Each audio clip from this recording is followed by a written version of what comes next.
Moms kitchen.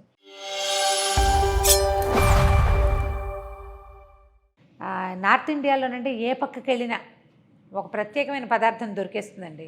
ఆ కూరలు అవి మనకు తెలీదు, మనకు నచ్చవు, ఎలాగుంటాయో అనుమానము. మా అక్కయ్యలు వాళ్ళు తినేవాళ్ళు కాదు.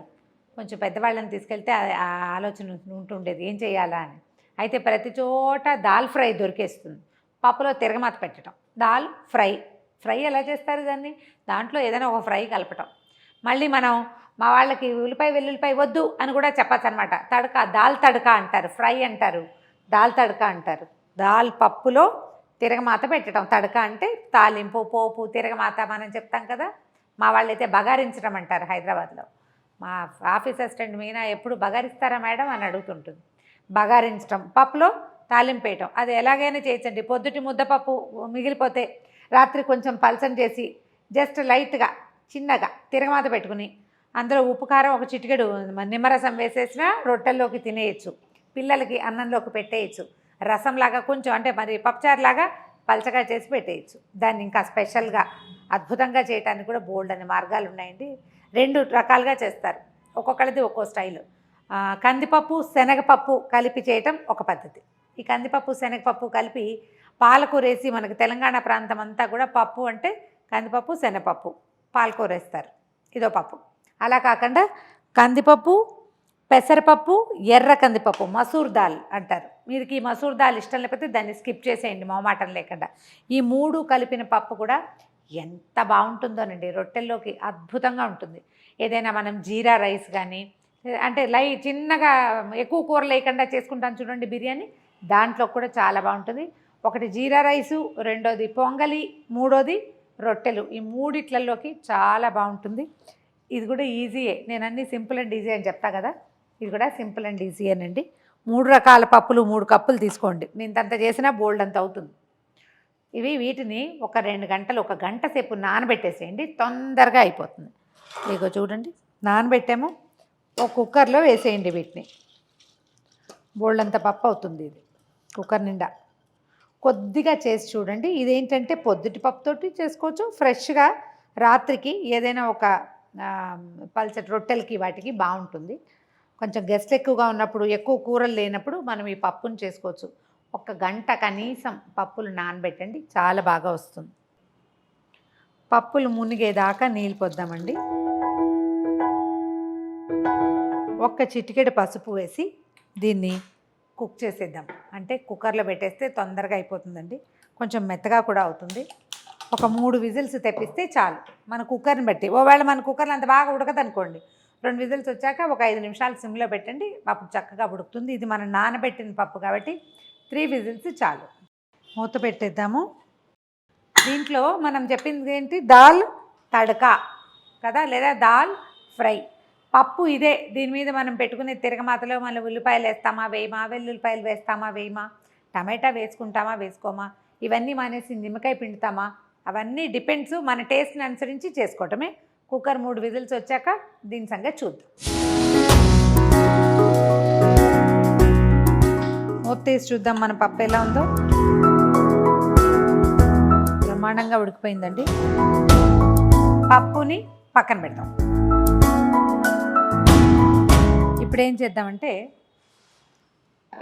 ఒక ఫ్రైయింగ్ ప్యాన్, మూకుడు చిన్నది, తాలింపులు వేసేది మరీ బుజ్జిది కాకుండా కొంచెం మనకి ఉల్లిపాయలు అవి వేగాలి కాబట్టి కొంచెం పెద్దది, ఈ మాత్రం సైజుది పెట్టుకోండి. ఓ 2 స్పూన్ల నూనె వేయండి ఇందులో. ఢిల్లీ ఆ సైడ్ అండి, ఇందులో ఈ మన దాల్ తడకాలో కొంచెం సోంపు కూడా వేస్తారండి, తమాషా వాసన వస్తుంది. నాకు పెద్ద నచ్చలేదు. అదేమిటో మన సోంపు కేవలం భోజనం తర్వాత నోట్లో వేసుకునే పదార్థంగానే ఉంటుంది, మనం పెద్దగా తినం కదా. జీలకర్ర వేసుకుంటే బాగుంటుంది. వాము ట్రై చేశాను, అది కూడా ఏమిటో పప్పు స్పాయిల్ చేసిన ఫీలింగ్ వచ్చింది నాకు. సో మెయిన్ జీలకర్ర, తర్వాత కొంచెం ధనియాల పొడి వేస్తే చాలు, సరిపోతుంది. దీంట్లో పెద్ద తడక ఏం వేయం మనం, తడక అని పేరు చెప్పుకుంటాం అంతే. ఒక 1/2 టీ స్పూను జీలకర్ర వేయండి. ఓ 2-3 ఎండుమిర్చి వేసి ఇంగు వేద్దాం. దీంట్లో పచ్చిమిర్చి, తర్వాత 1 ఇంచి అల్లాన్ని చిన్న ముక్కలు తరిగి అవి, ఒక 6-7 వెల్లుల్లి గర్భాలు సన్నగా ముక్కలు తరిగి ఇది అందులో అల్లం వెల్లుల్లి పేస్ట్ వేసుకోవటం ఒక చాయిస్ అండి. అందరికీ నచ్చదు, అంటే నాకు నచ్చదు, మీ ఇష్టం. కరివేపాకు వేసి వీటిని వేయించండి.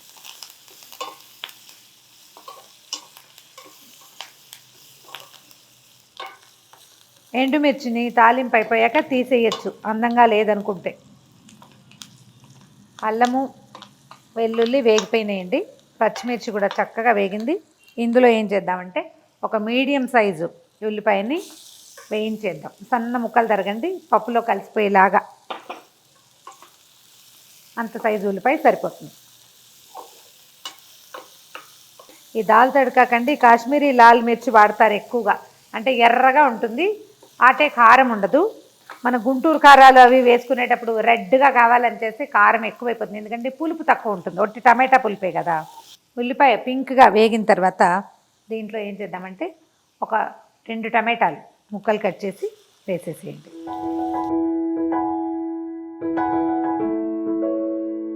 సరిపడా ఉప్పు వేయండి. ఉప్పు వేసేసరికల్లా టమాటాలు తొందరగా మెత్తబడతాయి, నీరు వదిలేస్తాయి కదా, తొందరగా అయిపోతుంది. ఉప్పు తగిలేసరికి జ్యూస్ వచ్చేస్తుంది. ఒక 5-6 నిమిషాలు మూత పెట్టి వదిలేయండి దీన్ని.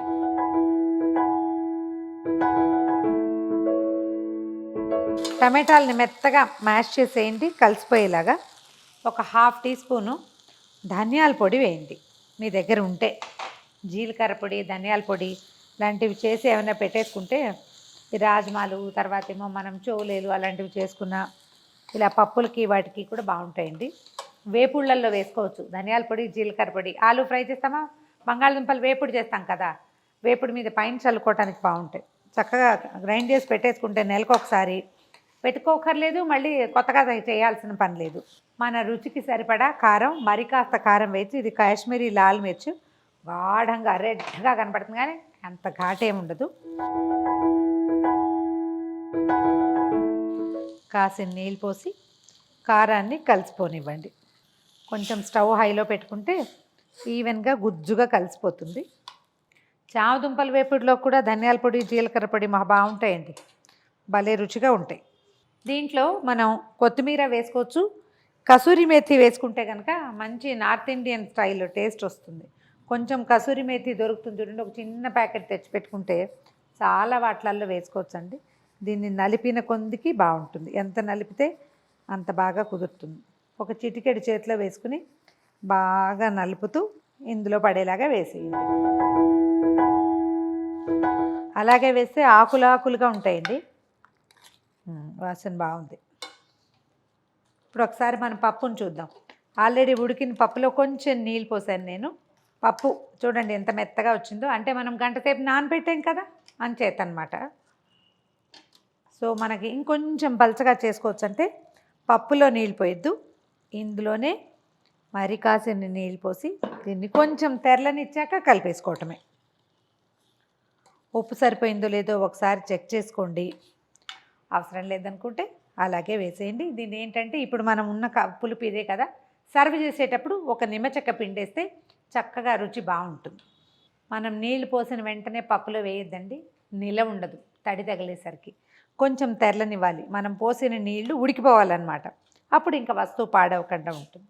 ఇది ఉడికిన తర్వాత ఏం చేయాలంటే బాగా వేయదలుచుకున్న కొత్తిమీర ఇందులోనే వేసేయండి. వేడికి ఒక ఉడుకు పట్టేస్తుంది. అప్పుడు స్టవ్ ఆపేసి మనం ఉడికించి ఉంచుకున్న పప్పులో దీన్ని పోసేయండి.